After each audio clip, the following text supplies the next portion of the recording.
Hey, ladies and gentlemen, this is Carmine Sabia for Explain America and Attorney General Pam Bondi. She's bringing the hammer down on corrupt Democrats.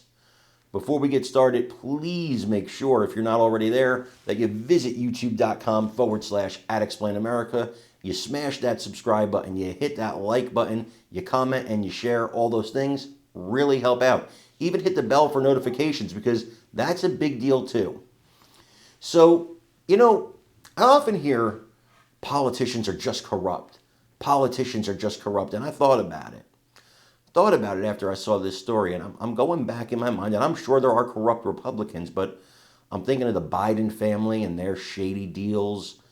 I'm thinking of, Bob Menendez and him being convicted and sent to prison. I'm thinking of Rod Blagojevich, who's now a Trump supporter but was a Democrat at the time. I'm thinking about these two cases that just came in. I'm thinking about Stacey Abrams. I'm thinking about Maxine Waters paying her daughter for campaign funds for campaign-related services. Apparently her daughter was the only one she could find to pay millions of dollars to for these services. They're corrupt. These people are corrupt. And so yesterday, another Massachusetts Democrat was indicted on charges of corruption, this time embezzlement, use of campaign funds inappropriately. And here's the catch, is that just days before this, there was another Massachusetts Democrat who was being investigated for similar crimes.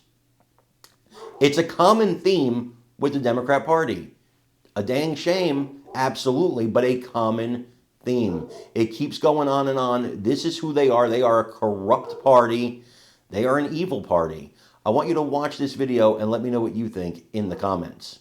Going to be okay. Massachusetts House leaders say they will conduct their own investigation into State Representative Chris Flanagan. This will come after his federal criminal case ends, according to the Boston Globe. Last week, the lawmaker was charged with stealing tens of thousands of dollars from an old employer and using that cash to help support his House campaign, as well as other personal items. Governor Maura Healey and other leaders are calling for Flanagan to resign. Well, we now know when Boston City Councilor Tanya Fernandez Anderson will be back in court. She's expected to plead guilty during a hearing on May 5th. She faced federal charges in connection to an alleged kickback scheme with a relative on her staff. She's accused of stealing $7,000 and says she plans to resign from her seat. But that soon vacated council seat likely won't be filled until the general election in November. So the city council president, Ruth C. Lugine, plans to file a home rule petition that would bypass a special election if Fernandez Anderson actually resigns. City council rules would trigger the start of a special election process if the council seat is open on or before May 8th. For now, though, the council president believes it would be best to just bypass that process and wait until November. Well, make way for spring in Boston. Sounds great, right?